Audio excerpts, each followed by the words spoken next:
వాళ్ళ జాగీర్ అయిపోయింది సార్. అది ఏం లేదు, వాళ్ళ ఇష్టం అయిపోయింది సార్. వాళ్ళు డేట్ డిసైడ్ చేస్తున్నారు. నాకు ఒక వారమో 2 వారాలు లేట్ అవుతుంది అనుకుంటే చెప్పిన, నాకు జూలైలో డేట్ అని రిక్వెస్ట్ చేశాను. లేదు నువ్వు 20 చెప్పా 20 చేయాలి, లేకపోతే 10 కోట్లు కట్ చేస్తాను అన్నాడు.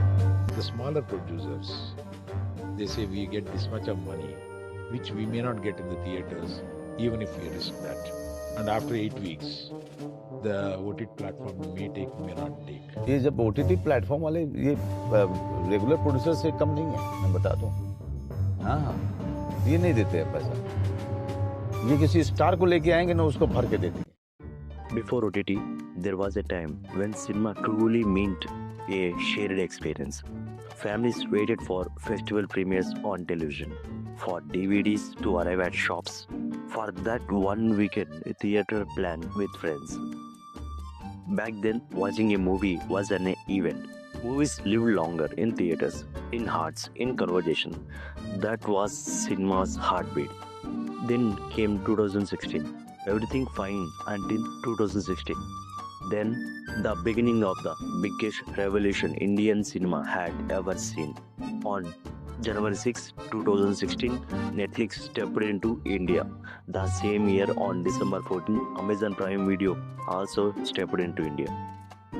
And within months, Prime started doing what no one expected. It signed with exclusive deals with some of Hollywood biggest studios, Maitri Movie Makers, Suresh Production, Geeta Arts, and UV Creations. At first, nobody realized what this meant, but it was the first seed of digital empire. The OTT growth. Between 2018 and 2019, everything changed. Amazon Prime began buying blockbuster Telugu films like Arjun Reddy, Rangasthalam, Geeta Govindam. Audience who once waited months for TV or DVD slowly started saying, let's wait for the OTT release. For the first time, cinema was not in theaters, it was in our pockets. The lockdown impact. Then came the pandemic. March 2020, theater shut down, producer panicked, audiences are locked in their homes. How would cinema survive without the big screens? And then a small film made history. The first Telugu OTT release. On April 29, 2020, a Telugu film titled Amutaram released directly on G5. It became the first ever Telugu movie to skip theaters and premiere on OTT.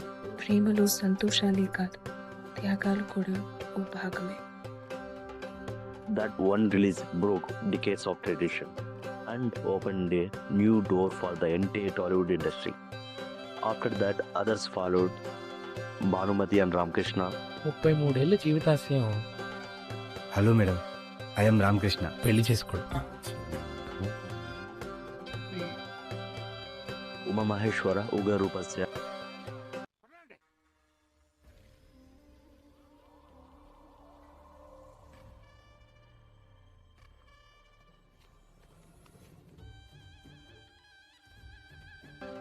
Nani's V. ఏంట్రా ఏం సాత్తున్నావు? సోదాపు దమ్ముంటే నన్నాపు. Each one expanded the OTT audience, and suddenly watching movies at home wasn't strange anymore. It was normal. The theater comeback. When theaters finally reopened, producers hoped for a comeback. Then came Vijay's Master, released for Sankranti on January 13, 2021, and reached Prime Video in just 16 days. And Vakil Saab, released in theaters on April 9, 2021, but after the second wave hit, it premiered on Prime Video April 30, just 21 days later. From that point on, audience began to wait for OTT instead of tickets. The question wasn't when will the movie release, it became when will it come to OTT. The consequences. After OTT rise, satellite rise collapsed by 80%. OTT price shot up, producers stopped depending on theaters. Now OTT platform decide release date, languages, and even the type of content they want. The power has shifted. Distributors face the losses while OTTs keep the control. And in South India, where film hits OTT within 28 days to 30 days, theater began to lose their magic. But in Hindi cinema, an 8-week OTT window still protected the box office. That gap gave films a fighting chance. That's why Bollywood still breathes stronger in theaters, while South Indian producers are struggling to hold on. After OTT, what can save theaters now? The rise of OTT changed everything, not just how we watch movies, but how we feel about them. Before OTT, we waited months for festival premieres and family visits. Now it's just a play button away. God of death. So, what comes after OTT? What's the next revolution? Three possibilities are already rising. First one, immersive cinema, virtual reality, and holographic films. Imagine walking inside a movie. You don't just watch the hero, you stand beside him.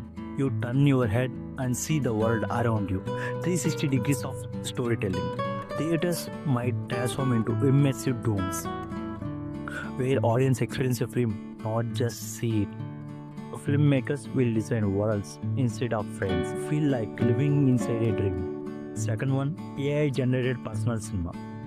AI is learning to write, direct, and even act. What if in the future you could create your own movie? Everyone will have their own customized film. But that also raises a question. When everyone has their own movie, who will go to theaters? Third one, cinematic events and experiential theaters. Theaters of the future may survive as experiences hubs. Imagine films that sync smell, wind, temperature, and even seat movement. Watching a space movie and feeling the launch in your seat. Cinema will evolve into an event, not an habit. Just like concerts or live sports. You will go to the theater not every weekend, but when something truly spectacular releases. Theaters will shrink, but the experience will expand. The soul of cinema. Every era of storytelling faced extinction and survived. Theater gave birth to cinema. Cinema adapted to television. Television made way for streaming. And streaming will make way for something new. But one thing will never change. Our need to feel something real. Because whether it's a stage, a screen, or a hologram, stories will always find us. We are humans. We live to watch. And we watch to live. And this is the Movie Man signing off. Hasta la vista. I'll go with my pasta.